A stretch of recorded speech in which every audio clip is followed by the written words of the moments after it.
கண்ணை மூடிக்கொண்டாலும் உன்னை கண்டேன்.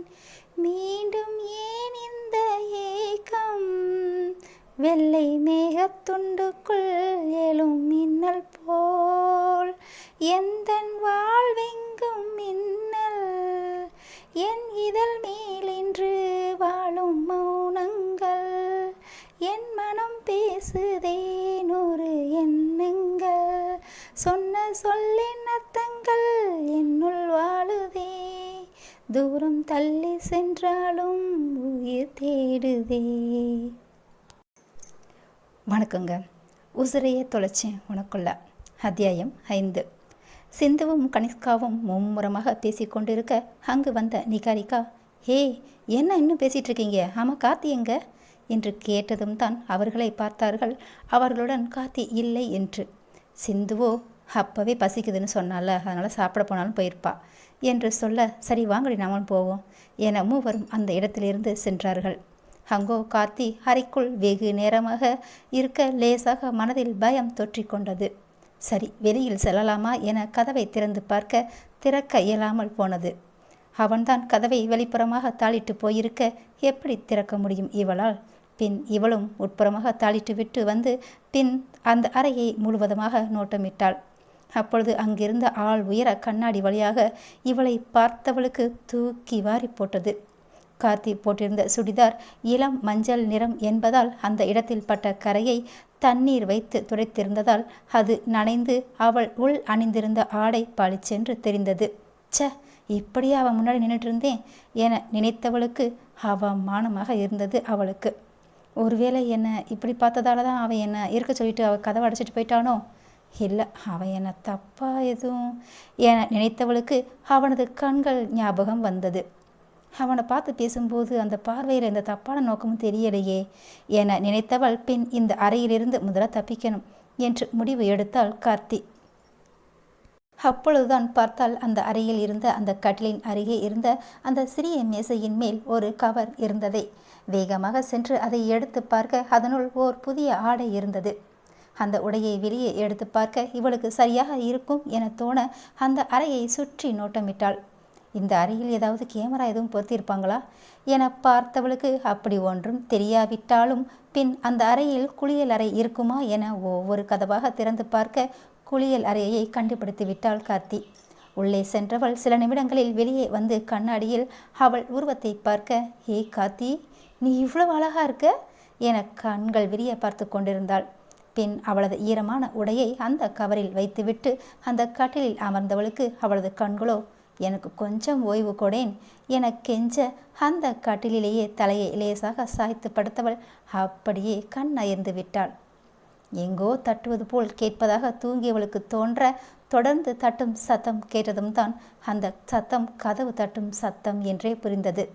மெல்ல இமை கதவினை திறந்த கார்த்தி அப்பொழுதுதான் நினைவுக்கு வந்தவளாக இருக்கும் இடம் உணர்ந்து வேகமாக எழுந்து கதவை திறக்கப் போனாலும் சிறிய சந்தேகத்துடன், யாரு என மெல்லிய குரலில் கேட்க, நான் தான் என அவனது குரல் கேட்கவும் தான் கதவை திறந்தாள். உள்ளே நுழைந்தவன் அவளை பார்த்து ஓர் நிமிடம் தயங்கினாலும் பின், இல்லை உன் ட்ரெஸ்ஸு என ஏதோ சொல்ல நினைத்தவன் அதை விடுத்து, அதான் கொஞ்ச நேரம் இருந்தால் உணர்ந்துடும்னு வெளியே வெயிட் பண்ணிகிட்டு இருந்தேன். அப்போ பார்த்து வேலை விஷயமாக ஃபோன் வரவும் போனதால் கொஞ்சம் லேட் ஆகிடுச்சு, சாரி என்று அவன் பேச்சை முடித்து கொள்ள, பரவாயில்ல அண்ணா, நீங்கள் எதுக்கு சாரி சொல்லணும்? நான் தான் இது யார் அறைன்னு தெரியலை, அதை விட இங்கே இருந்த ட்ரெஸ்ஸை வேறு எடுத்து போட்டுக்கிட்டேன். என் ட்ரெஸ்ஸில் இருந்த ஈரம் போனாலும் கரை போகாமல் இருந்துச்சு, அதான் என இத்தனை நேரம் அவனிடம் இருந்த தயக்கம் இப்பொழுது இவளிடமானது. இவ்வாறு கார்த்தி தயக்கமாக சொல்ல, பரவாயில்ல இருக்கட்டும் என பேச்சை மாற்றும் விதமாக, ஆமாம் நீ யார் கூட வந்த என கேட்க இப்பொழுது அவள் முகத்தில் தயக்கம் விலகி அந்த முகத்தில் லேசான புன்னகை ஒட்டி கொண்டது. நானும் என் ஃப்ரெண்டு சிந்துவும் தான் அந்த பிறந்த நாள் ஃபங்க்ஷனுக்கு வந்தோம். ஆனால் இப்போ அவள் என் ட்ரெஸ்ஸு மாறி இருக்கிறத பார்த்து என்ன கேட்க போகிறான்னு தெரியலை என கார்த்தி சொல்ல, உண்மையே சொல்லு என்று அவன் சொல்ல, எப்படின்னு தான் தெரியலை என்று கார்த்தி அவன் முகத்தை பார்த்து தயக்கத்துடன் கேட்டாள். உன் ட்ரெஸ்ஸில் கரைப்பட்டுடுச்சு, அது போகலை, அதனால் இந்த வீட்டில் இருந்தவங்க அவங்க கிஃப்டாக கொடுக்க வந்த இந்த ட்ரெஸ்ஸை எனக்கு கொடுத்தாங்க, வேறு வழி இல்லாமல் இந்த ட்ரெஸ்ஸை போட்டுக்கிட்டேன்னு சொல்லு, சிம்பிள் என அவன் தோளை குளிக்கபடி சொல்ல, இதை என்னமோ அசால்ட்டாக சொல்லிட்டான், சரி சொல்லுவோம் என்று மனதிற்குள் சொல்லிக்கொண்டே என மட்டும் லேசாக தலையசைத்தவள், ரொம்ப தேங்க்ஸ், நான் வரேன் என அவள் சொல்லி அந்த அறையை விட்டு கிளம்பிய பின் அவன் என்னமோ சாதாரணமாக தான் இருந்தான். ஆனால் அவள்தான் இவனை பின்னால் திரும்பி திரும்பி பார்த்து கொண்டேதான் சென்றாள். அங்கோ இவளைதான் நிகாரிகா, கனிஷ்கா, சிந்து மூவருமே தேடிக்கொண்டிருந்தார்கள். கார்த்தி அந்த இடத்தில் நுழையும் போதே அதை கண்டு கொண்டவள் அவர்கள் இருக்கும் இடத்தை நோக்கி நடந்து சென்றாள். அவர்கள் மூவரும் இவளை பார்த்தவுடன் அசந்து போனார்கள். ஹே, இந்த ட்ரெஸ்ஸில் நீ எவ்வளோ அழகாக இருக்க தெரியுமா என சொன்னாலும், ஆமாம், ஏற்கனவே போட்டிருந்த ட்ரெஸ் என்னாச்சு? இந்த ட்ரெஸ் யார் கொடுத்தா? இந்த ட்ரெஸ்ஸை எங்களுக்கு தெரியாமல் எங்கே போய் மாற்றிட்டு வந்த என அடுத்தடுத்து கேள்விகள் சிந்துவிடமிருந்து வர, ஏ இருடி, முதல் நடந்ததை நான் சொல்கிறேன் என்றவள் அவன் சொன்னது போல் சொல்லி முடித்திட அவர்கள் மூவரும் கேட்டுக்கொண்டார்கள். பின் சரி வா சாப்பிட போகலாம் என அழைக்கவும் நல்ல வேளையாக யாரும் மேலும் கேள்வி எழுப்பாமல் நம்பி விட்டார்கள் போலும் என நினைத்தவள் அவர்களுடன் நடந்து சென்றாள். சாப்பிட்டு விட்டு சென்றதும் நிகாரிகா, கார்த்தி, சிந்து இருவரையும் அவர்களது கைப்பிடித்து அவளது பெற்றோரிடம் அறிமுகப்படுத்துவதற்காக அழைத்து சென்றாள். அங்கு நிகாரிகாவின் தந்தை யாரிடமோ பேசிக்கொண்டு இருப்பதை கண்டவள் அவர் சென்ற பின் தன் தந்தையிடம் கூட்டிச் சென்றாள் இவர்களை. அப்பா, இது என்னோட ஃப்ரெண்டு கார்த்தியாயினி, அப்புறம் இவ சிந்து என அவளது தந்தை திருவேங்கடத்திடம் புன்னகையோடு சொல்ல, வாங்கம்மா, சந்தோஷம் 2 பேர் வந்ததுக்கு. சரி, இருந்து சாப்பிட்டு தான் போகணுமா என்று அவர்களிடம் பேசியவர் பின் மகள் நிகாரிகாவை பார்த்து, கண்ணா, இவங்களை கூடவே இருந்து கவனித்து நம்ம கார்லேயே வீட்டுக்கு அனுப்பிக்கிறது ஓம் பொறுப்புடா என்று சொன்னவர் அனைவரையும் பார்த்து புன்னகைத்து கொண்டே அடுத்து யாரோ அழைக்க அவரும் சென்று விட்டார். பார்வையில் தீட்சண்யம், பேச்சில் கம்பீரம், பார்க்க அப்படியே சூரியவம்சம் படத்தில் இருந்த சரத்குமார் போல இருந்தாலும் என்ன ஒரு வித்தியாசம்? மீசை கொஞ்சம் சிறியதாக வைத்து ஃபேண்ட் ஷர்ட் அணிந்து மேல் கோட் போட்டிருந்தார், அவ்வளவுதான் என கார்த்தி சிந்துவிடம் கிசுகிசுத்து கொண்டிருந்தாள். அப்பொழுதுதான் நிகாரிகா பார்த்தால் சிறிது தூரத்தில் அவளது அம்மா அங்கிருந்த பெண்களிடம் பேசிக்கொண்டிருப்பதை. மா என அவர்கள் அருகில் இவர்களையும் கூட்டிச் சென்றாள் நிகாரிகா. அவரோ தன் மகள் மற்றும் அவளுடன் 2 பெண்களும் சேர்ந்து வருவதை கண்டவுடன் பேசிக்கொண்டு இருந்தவர்களிடம், நீங்கள் பேசிட்டு இருங்க, இதோ வர்றேன் என சொல்லிவிட்டு இவர்களின் அருகில் வந்தார் பார்வதி. அவரை பார்த்த கார்த்தி, அடியே என பேச ஆரம்பித்தவளை, என்னடி இவங்க அப்படியே சூரியவம்ச ராதிகா மாதிரி இருக்காங்களா என சிந்து அவள் காதில் கிசுகிசுக்க, இல்லடி, எம்ட மகன் சரண்யா மாதிரியே இருக்காங்கடி, அவங்க சிரிப்பு கூட பாரு அப்படியே இருக்குல்ல என கார்த்தி சொல்ல, ஏண்டி உனக்கு மட்டும் எப்படிடி இப்படியெல்லாம் தோணுது என்று கேட்க, அடியே சினிமாவை சொன்னால் தானே அவங்க உருவம் நம்ம கண்ணுக்கு முன்னாடி அப்படியே டக்குன்னு வரும், அப்போ தானே கரெக்டானு பார்க்கவும் முடியும் என்றிட, சரிதான், உன்னை அப்புறம் பேசிக்கிறேன்டி என சிந்து தலையை திருப்பவும் பார்வதி அருகில் வரவும் சரியாக இருந்தது. இவர்களை தன் தாயிடம் நிகாரிகா அறிமுகப்படுத்த சந்தோஷப்பட்ட பார்வதி இருவரையும் பார்த்து பின் கார்த்தியை பார்த்தவர், ரொம்ப அழகா இருக்கடா என வாய் நிறந்த புன்னகையோடு சொன்னார். ஆம், அவள் அந்த உடையில் பார்க்க வசதி படைத்த பெண்ணாக காட்டியதோடு மட்டும் இல்லாமல் பார்ப்பதற்கு அழகாகவும் இருந்தாளே. அதற்குள் பாட்டி என ஓடோடி வந்தான் ஒரு குட்டி பையன். ஹே, பார்த்து செல்லம் என அவனை 2 கைகளில் அள்ளி தூக்கி கொண்டவர் நெஞ்சோடு அணைத்து அவன் கன்னத்தில் முத்தமிட அவனும் நானும் என அவரது கன்னத்தில் அந்த குட்டி இதழால் முத்தமிட்டான். டேய் வாண்டு, என் அம்மாவை மட்டும் தெரியுது, இந்த சித்தியை தெரியலையா என பொய்யாக கோபம் கொண்டவள் அவனது குண்டு கன்னத்தை வலிக்காமல் பிடித்து ஆட்டி கொஞ்சிய நிகாரிகா, இவன் என் அக்கா பையன் பிரகாஷ் என சொல்ல சிந்துவோ, குட்டி பையா, உங்கள் பேர் பிரகாஷா, உங்கள் பேர் சூப்பராக இருக்கே, ஆமாம் குட்டிஸ் என்ன படிக்கிறீங்க என கேட்க அவனோ அவனது பாட்டியின் முகத்தை பார்க்க, சொல்லு என்பது போல் கண்கள் மூடி தலையை மேல் நோக்கி ஆட்ட குழந்தையும் ஃபர்ஸ்ட் ஸ்டாண்டர்ட் என சொல்ல சிந்துவும் அடுத்தடுத்து அவனிடம் ஏதேதோ பேசிக்கொண்டிருந்தாலும் கார்த்தியின் கண்கள் கலங்கி நினைவுகள் எங்கெங்கோ போய்கொண்டிருந்தது. அப்படி இருந்த அவளை பிரகாஷின் இடியினால்தான் நிகழ் உலகுக்கே வந்தாள். இதை யார் கவனித்தார்களோ இல்லையோ பார்வதி கவனித்தார். அவர்தான் அவளை பார்த்ததிலிருந்து இவள் தன் மகனுக்கு ஏற்ற ஜோடி என மனதிற்குள் கணித்து கொண்டிருக்க அவளையே தானே பார்த்து கொண்டிருந்தார். ஆம், அவனது தாய் அங்கு வந்து கொண்டிருப்பதை கண்டுதான் வேகமாக பாட்டியிடம் இருந்து இறங்க போக அப்பொழுதுதான் பிரகாஷ் கார்த்தியை இடித்திருந்தது. வேகமாக தன் தாயிடம் இருந்து இறங்கி சென்ற பிரகாஷின் பின்னோடே சென்றவள், டேய் வாண்டு நில்லடா என சொல்லி கொண்டே சென்றாள். ஓடிச் சென்றவன் தன் 2 கைகளை நீட்டி, மா தூக்கு என்றிட நிரஞ்சனாவும் தன் மகனை தூக்கி கொண்டவள், என்ன பிரகாஷ் பாட்டிகிட்ட ரொம்ப சேட்டை பண்ணுறியா என்றவாறே தன் தாயை நோக்கி நடந்து வர நிகாரிகாவும் அவர்களுடன் சேர்ந்து நடந்து வந்தாள். தன் தாயின் அருகில் நிற்கும் இரு பெண்களையும் யாரென்று பார்க்க அதை உணர்ந்த நிகாரிகா, இவங்க என் அக்கா நிரஞ்சனா, மாமா வெற்றிமாறன் என சொன்ன பின் அறிமுக படலம் எல்லாம் முடிந்து அனைவரும் சகஜமாக பேசிக்கொண்டிருந்தார்கள். அப்பொழுதுதான் தெரிந்தது வெற்றிமாறன் போலீஸ் அதிகாரி என்று. கார்த்திக்கும் சிந்துவுக்கும் பயத்தில் கை கால்கள் வியர்த்து குளிர்ந்த நிலைக்கு சென்றது. பின்னே இவர்கள் இதுவரை போலீஸின் அருகில் நின்று பேசியதே கிடையாது. அதற்குள் அங்கு வந்து சேர்ந்திருந்தாள் கனிஷ்கா. சாப்பிட்டு முடித்ததுமே அவளது மாமா மகன் வந்திருப்பதாக அறிந்தவுடனே அந்த இடத்திலிருந்து நைஸாக கலன்று விட்டிருந்தாள் அல்லவா. தேடல் வரும் பொழுது என் உணவுகளும் கலங்குதடி, காணலாய் கிடந்தேன் நான் உன் வரவால் விழித்திறந்தேன், இனி பிரியாத நிலை பெறவே நெஞ்சில் யாகமே, தவித்திடும் போது ஆறுதலாய் உன்மடி சாய்கிறேன், காலந்தோறும் நெஞ்சில் வாழும் உந்தன் காதல் ஞாபகங்கள் தினம் தினம் கனவெல்லாம் நீதானே, விழியே உனக்கு உயிரானேன். அத்தியாயம் 6.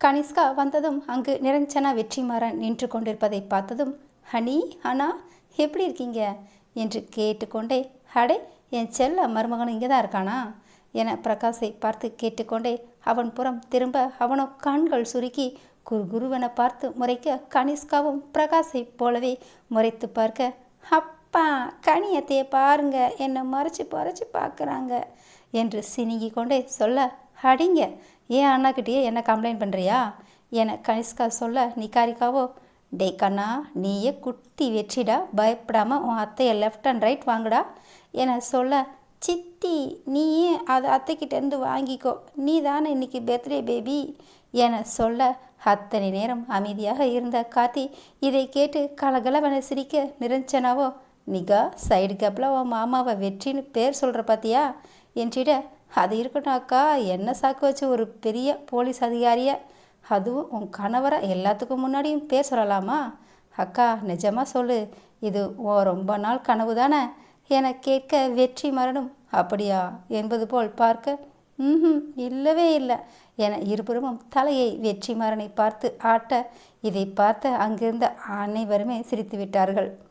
பின் சிந்துதான் நிகாரிகாவின் தோளில் லேசாக உரசியபடி அவள் காதருகில் சென்று, ஆமாம் அவரை அண்ணான்னு தானே சொன்னேன், அப்போ அவங்க உங்கள் வீட்டில் தான் இருக்காங்களா, ஏன் இப்போ தான் பார்த்த மாதிரி நல்லா இருக்கீங்களான்னு கேட்குற என்றிட, அவளோ, வெற்றிமாறன் மாமா என் கனிஷ்காவோட பெரியப்பா பையன் என்றிட, ஓ அப்படியா என்றவள் இன்னும் புன்னகை முகமாக நின்று கொண்டிருந்த கார்த்தியை பார்த்தாள். பின் நிகாரிகாவை பார்த்து, சரி ரிகா நாங்கள் கிளம்புறோம் என சொல்ல, இருங்கடி இன்னும் 2 பேரை உங்களுக்கு அறிமுகப்படுத்துகிறேன் என்று சொன்னவள் அங்கிருந்தவர்களிடம் சொல்லிவிட்டு கிளம்ப, அப்பொழுதும் கார்த்தி செல்லும் பொழுது பிரகாஷை தான் திரும்பி பார்த்து கொண்டே நடந்து சென்றாள். நிகாரிகா, கனிஷ்கா, கார்த்தி, சிந்து 4 ஒரு அறைக்குள் நுழைய வயதான பெண்மணி ஏதோ வரைந்து கொண்டிருந்தார். அந்த இடமே அத்தனை அமைதியாக இருந்தது. அந்த அறை முழுவதும் சுற்றி நோட்டம் இட்டாள் கார்த்தி.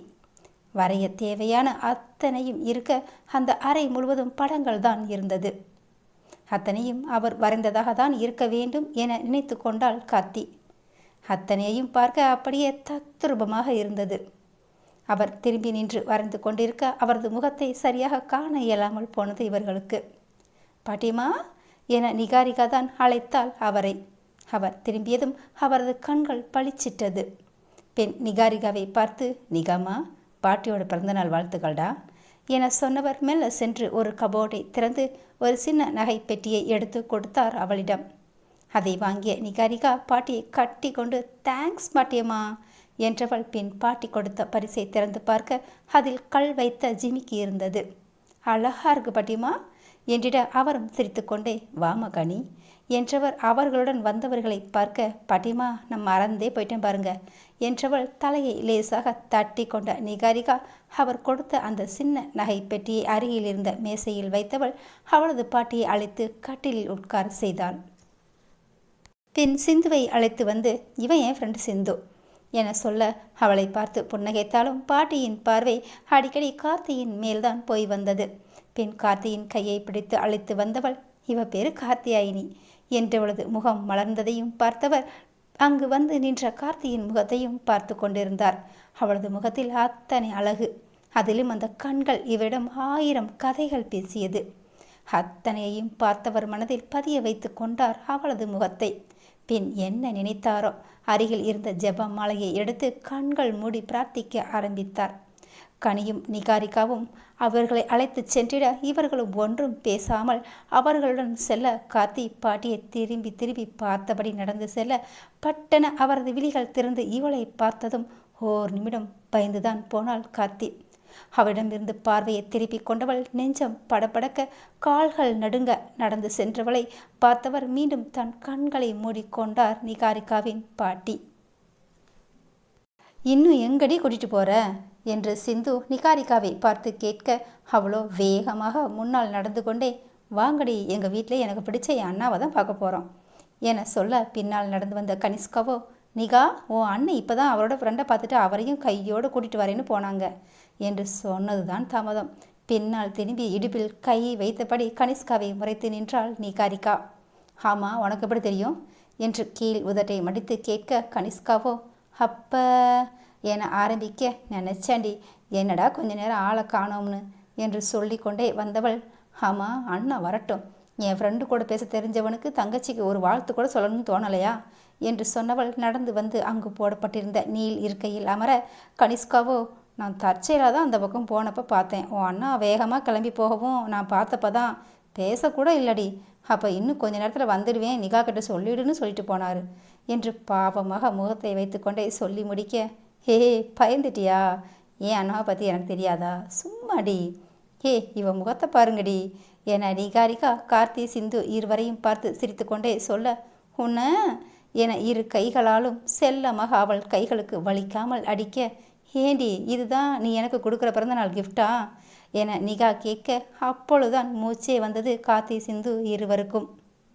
சரிடி, நாங்கள் கிளம்புறோம், உன் அண்ணாவை இன்னொரு முறை வர்றப்ப கண்டிப்பாக பார்க்குறோம் என சிந்துவும் கார்த்தியும் சொல்லி கிளம்ப அதற்கு மேல் அவர்களை வற்புறுத்த இயலாமல் அவர்களது காரிலேயே அனுப்பி வைத்தாள் நிகாரிகா. சிந்துவை ஹாஸ்டலில் விட்டுவிட்டு அதற்கு பின் கார்த்தியின் வீட்டிற்கு செல்லும் வழியில் சென்று கொண்டிருந்த கார் பழுதாகிவிட டிரைவர் நிகாரிகாவிற்கு ஃபோன் செய்து விஷயத்தை சொல்ல அவளும் பின் என்ன செய்யலாம் என சொல்லவும், சரிங்கம்மா என்று தன்னால் ஏதாவது சரி பண்ண முடியுமா என்று பார்த்து கொண்டிருக்க அதே நேரம் அந்த காரை ஒட்டி வந்து நின்றது இன்னொரு கார். டிரைவரும் அந்த காரில் இருந்தவரிடம் விரைந்து சென்று என்ன பேசினாரோ பின் திரும்பி வந்தார். வந்தவர், அம்மா நீங்கள் அந்த காரில் உங்கள் வீட்டுக்கு போங்கம்மா என சொல்ல கார்த்திக்கு நெஞ்சு படபடத்தது. இல்லை அண்ணா, நீங்கள் இந்த கார் எதுக்கு எடுக்கலைன்னு பாருங்கள், இதிலேயே போகலாம் என கார்த்தி அங்கு நின்றிருந்த காரை பார்த்தபடியே பதட்டத்துடன் பேச அதை கண்டு கொண்ட டிரைவரோ, நீங்கள் இங்கே இருங்கம்மா என மறுபடியும் சென்று அந்த காரில் இருப்பவனிடம் பேச அவரோ அவனிடம் இருந்து மொபைலை வாங்கி பேசிக்கொண்டே வந்தவர், இதோ கொடுக்குறேம்மா என்று சொல்லியபடியே, இந்தம்மா உன்கிட்ட நிகாரிகா பாப்பா பேசணுமா என்றிட அந்த மொபைலை வாங்கினாள் கார்த்தி. அப்பொழுது அந்த டிரைவர் கவனித்தார் அவளது நடுங்கிய கையை. பெண்கள் என்றால் எத்தனை தைரியமாக இருந்தாலும் தனியாக என்றால் சற்று பதட்டமாகத்தானே இருக்கும். அதுவும் இவள் இப்பொழுதுதான் கிராமத்தில் இருந்து வந்திருக்க காதால் கேள்விப்பட்டிருந்த விஷயத்தை வைத்து சற்று பதட்டமாகத்தான் இருந்தாள். இப்பொழுது நிகாரிகா பேசுகிறாள் என்று சொன்னவுடன் சற்று ஆஸ்வாசம் அடைந்தாள் கார்த்தி. கார்த்தி, நான் ரிகா தான் பேசுகிறேன், அதுவும் நம்ம கார் தான், பயப்படாத, தைரியமாக போ, நான் சொல்லிட்டேன் சரியா என்றதும் தான் சரி ரிகா என்று கார்த்தி பதில் சொல்ல, சரி டிரைவர் அண்ணாக்கிட்ட கொடு என்றாள் நிகாரிகா. அவரும் சிறிது நேரம் பேசிய பின் வாமா என அழைக்க கார்த்தியும் சென்றாள் அவருடன். அவர் சென்று பின்னால் கதவை திறந்துவிட இவளும் ஏறிக்கொள்ள டிரைவரும் முன்னால் இருந்தவனிடம் ஏதோ சொல்ல காரும் கிளம்பியது. அவளுக்கு முன்னால் காரில் டிரைவர் சீட்டில் ஒருவனும் பக்கவாட்டாக இன்னொருவனும் உட்கார்ந்திருப்பதை பார்த்தவளுக்கு உடல் நடுங்கதான் செய்தது. நிகாரிகா சொன்ன ஒரே காரணத்திற்காக மனம் ஒருபுறம் ஏற்றுக்கொண்டாலும் அவளது நடுக்கத்தை கட்டுப்படுத்த இயலாமல் இரு கை விரல்களையும் ஒன்றோடு ஒன்று கோர்த்து இறுக பிடித்து தன்னை தானே சமாதானப்படுத்தி கொண்டிருந்தாள். இவளது இந்த பதட்டத்தை அறிந்த அவனோ அருகில் இருந்தவிடம் பேச்சை ஆரம்பித்தான். ஆமாம் விஜய், அடுத்து என்ன பிளான் என்று கேட்டதும் தூக்கி வாரி போட்டது கார்த்திக்கு. அவன் என்னவோ அவளது பதட்டத்தை குறைக்க தான் பேச்சை ஆரம்பித்தான். ஆனால் இவளுக்கு தான் உடலில் குளிர் பரவுவது போல் நடுக்கத்தை கொடுத்தது. இந்த கடவுள் என்னை இன்னைக்கு இப்படி சோதிச்சு பார்க்கக்கூடாது. தாயே மாரியம்மா, உன் பிள்ளையை நீ தாண்டி காப்பாற்றணும் என்று மனதிற்குள் வேண்டுதல் வைத்து கொண்டிருந்தாள் கார்த்தி. அந்த நேரம்தான் அவன் கேட்ட கேள்விக்கு அருகில் இருந்தவன் பேச ஆரம்பித்தான். வேற என்ன, படித்தாச்சு, அப்புறம் அப்பா பிஸ்னஸை பார்க்க வேண்டியது தான். ஏன் ஏன் அவ்வளோ சலிப்பாக பதில் சொல்கிறவன்? தனியாக பிஸ்னஸ் பண்ண வேண்டியது தானே. ஏன் பேச மாட்ட? நீ அதுக்கு தான் தந்திரமாக சம்மந்தமே இல்லாத படிப்பாக தேர்ந்தெடுத்து இந்த வருஷத்தோடு படித்து முடிக்க போகிற. அதுக்கப்புறம் உன்னோட பிளான் என்ன மச்சி? இன்னும் 2 வருஷம் அது சம்மந்தமாக யூஎஸ் படிச்சுட்டு அதுக்கப்புறம் என்றவன், நிறைய பிளான் இருக்குடா, முதல்ல முடிச்சுட்டு வர்றேன் என்றவன் காரை நிறுத்திட அப்பொழுதுதான் கவனித்தால் தன்னுடைய வீடு வந்து விட்டதை. வேகமாக கதவை திறக்க முயன்றவளுக்கு அது முடியாமல் போக அவன்தான் வந்து திறந்து விட்டான். இறங்கியவள் அவன் முகத்தை கூட நிமிர்ந்து பாராமல், ரொம்ப தேங்க்ஸுங்க என்றதும், இட்ஸ் ஓகே என்றவன் திரும்பவும் இவள் நிமிர்ந்து அவனை ஏறிட்டு பார்க்கவும் சரியாக இருந்தது. இந்த குரலை எங்கேயோ கேட்டிருக்கேனே என அவன் முகத்தை பார்க்க முயன்றாலும் அவன் காரினுள் ஏறி அமர்ந்துவிட பார்க்க இயலாமல் போனது கார்த்திக்கு. இவள் சற்று நகர்ந்து நிற்க காரும் அங்கிருந்து கிளம்பி இருந்தது.